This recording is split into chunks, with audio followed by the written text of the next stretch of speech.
So, what's up, everybody? This is BSP. I'm on my way to Tokyo, and then I'm gonna head on to Osaka. I didn't want to go through the Kanazawa today because the time I leave in the morning would have taken me through from Kanazawa to Shin Osaka on the Thunderbird. I'm not crazy about the Thunderbird because there's. I want to tell you guys something. If you take the Thunderbird, like if you're coming from my side of the country, you would have to get on the Thunderbird to get back to the Shinkansen to connect to either the Sanyo Shinkansen or the Tokaido Shinkansen.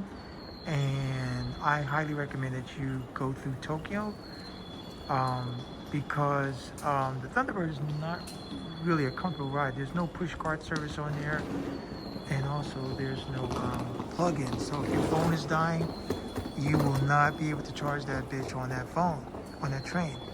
So my thing is, I know that I'm gonna end up getting to Osaka a little bit quicker going this way anyway, because my train is leaving at 8:23, and then I'm gonna get to Tokyo in like 2 hours. And then they told me that, well, did you want to wait? You only have an 8-minute transfer time to get to the next train. I said, no, give me a little bit more time. So you can always tell them that too. You say, oh, I don't like this transfer time. So I got a 30-minute transfer time, which is more than enough time for me. But sometimes, you get behind some people, it's crowded, you can't move as quick as you want. You never want to rush, because as soon as you hear that clicking noise, that sound, that call, oh, that means it's done. The doors, you're late, and you're missing your train. And JR, the way they work is if you miss, you pay. So you have to buy another fare. It ain't no, hey, I missed my train, can I get, no, you got to pay. And also, too, what I learned last week when I was coming back from Fukuoka, I don't know what happened when I got on the train in Hakata Station. I had my ticket, and because I knew where to sit. And then when I got off the train, I didn't have my ticket with me. I kept searching my pocket, and oh shit, what happened? Maybe I washed my hands and put my hands in my pocket and took them out.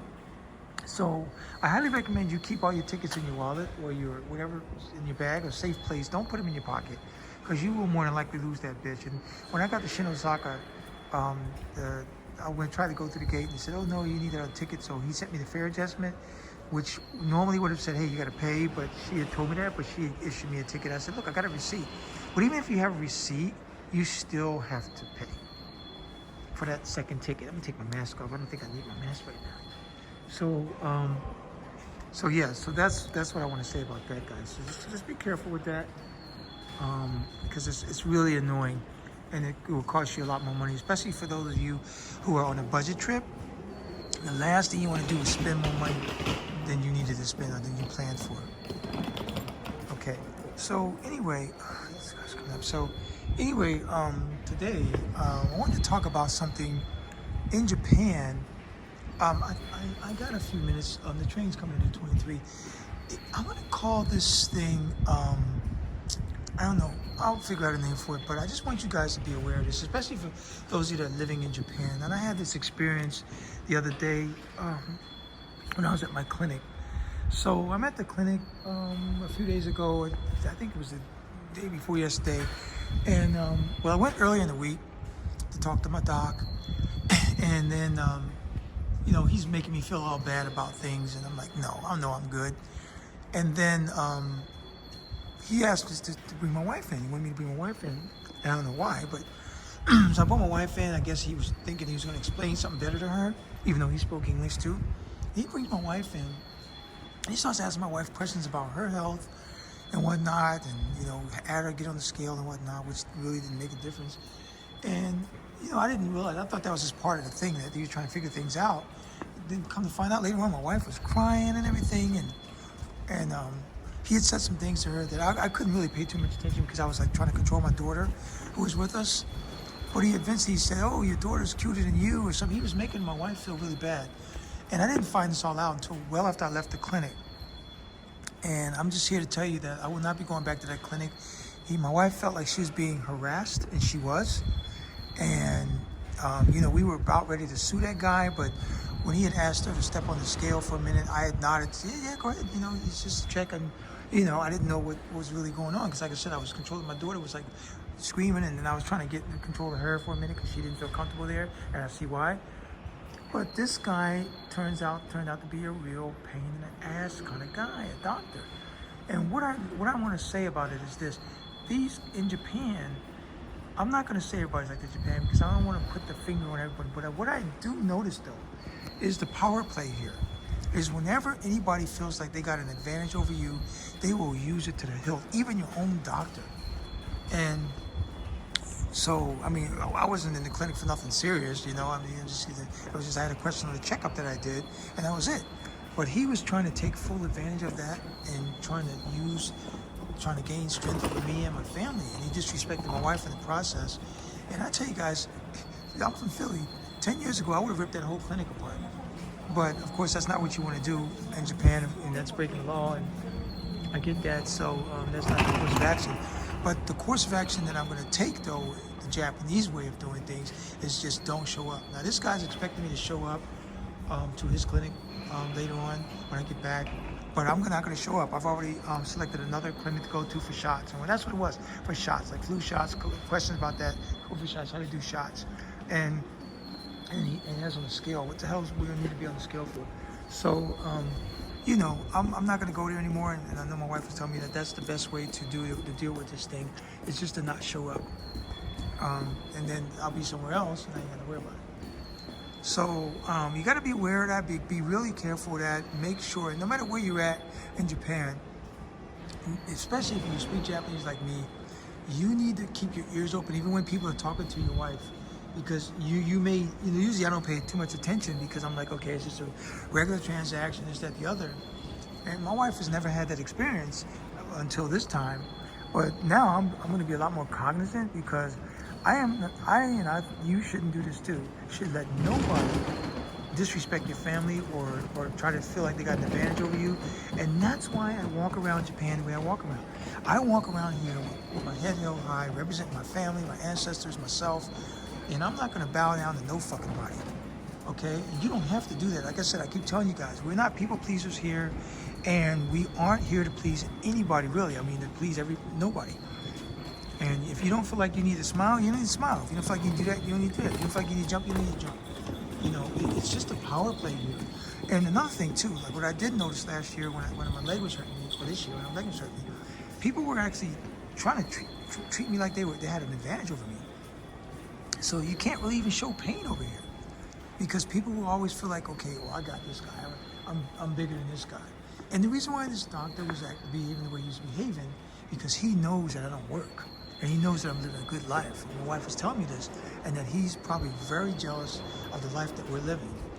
And, you know, so, but when I drive past his clinic in my Mercedes, you know, when I get my Mercedes, I'm going to drive past his clinic. I might even park in his fucking parking lot just for the hell of it. Never can go in there. And they'll see me pull up, and then I walk back out and just drive off. See? Because nobody like that should ever be allowed to disrespect your family or nothing like that. He's doing that to not just to us, but to all his patients. He talks down to his patients. I hear him talking to his patients, and he scares the bejesus out of him. He's an intimidator, and that's what he tries to use. He tries to use his profession to intimidate, and it's called power harassment in Japan. And power harassment is a really bad thing in Japan. That's what it is. It's power harassment. It's really big. It's really bad, and it's really serious. You got people over here. I'm going to call this power harassment in Japan. And you really have a lot of people over here who are killing themselves, working shit hours.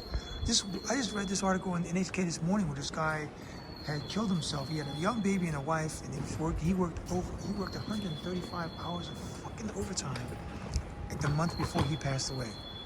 And he took his own life because of his job.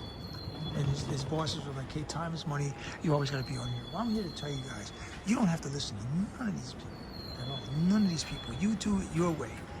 You do it your way. And that's why I always tell you, if you can help it, you don't want to work for a Japanese company because they will drain the fuck out of you. That's what they'll do. So, look, I love Japan, and this is a wonderful place to live. But there's still things that you need to look out for. And that power harassment in Japan is really big. It's very big. You can get power harassment from your neighbors, from anyone you come in contact with that feel like they got power over you. They're gonna use that. They're gonna use that power harassment on you. And the way you recognize it is you can see when they're starting. If they give you a few commands, and hey, do this, do that, do that, and then they make you feel uncomfortable. That's power harassment, guys. That is power harassment, and that is people are being called out for it in Japan at work, and people are saying a lot about it, and it's starting to blow up here in Japan. In America, we don't really have the power harassment as much because Americans can quickly recognize shit, and we also have freedom of movement. So, like, if you don't like your job, fuck you, I'm out of here. Most people, the second day they get the new job, are already looking for a new job anyway. So that's the way they do things in the States. But over here, yeah, you got to be really careful. And even yourself, when you're going to a Japanese business to spend money, like at a convenience store or something, don't yell at the people working at there. That's another form of power. That's what they call kudaharu. Customer harassing the person that worked there. They call it kudaharu. So you don't want to do that because you got sekuharu, you got kudaharu, and of course, sekuharu is sexual harassment, which most people don't do anymore. But the power harassment thing is taking its place. So I just want everybody to be careful of that. Be cognizant of what's going on here. Don't let anybody intimidate you or put you in a situation where you're going to feel uncomfortable. If you don't feel right, say something about it. If you smell shit, talk about it. If you see shit, talk about it. That's happening with you and your family. Don't just let people get by with doing what they want to do. This guy, he's been having free reign for years. He must be like a 75-year-old doctor, and he's the only doctor guy. And this guy, he doesn't even let his nurses take blood. He's the one taking blood. Everywhere I've been, nurses take blood. So, and this guy was pretty. I knew something was wrong because he was taking blood without putting gloves on.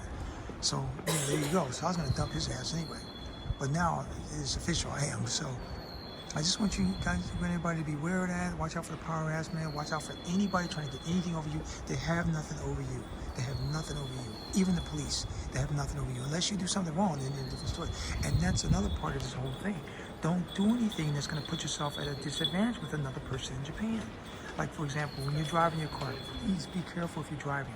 You get in an accident, you're already at a disadvantage. They're going to ride that shit to the hill. They're going to ride it to the hill because that's what they do. Whenever they get an advantage over you, they're going to ride it to the hill.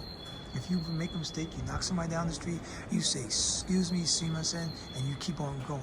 And make sure they're okay, then you keep on going. And then, because if you don't say that, and then they can make a complaint against you, they're going to feel like they got all kind of power over you, and they're going to milk that shit to the grind. That's all I want to say on that. So, this is your boy BSP. I'm on my way to Tokyo, heading to Osaka. After that, I just want to give you some advice on this. Power harassment. Beware of power harassment in Japan. This is BSP. I'm out.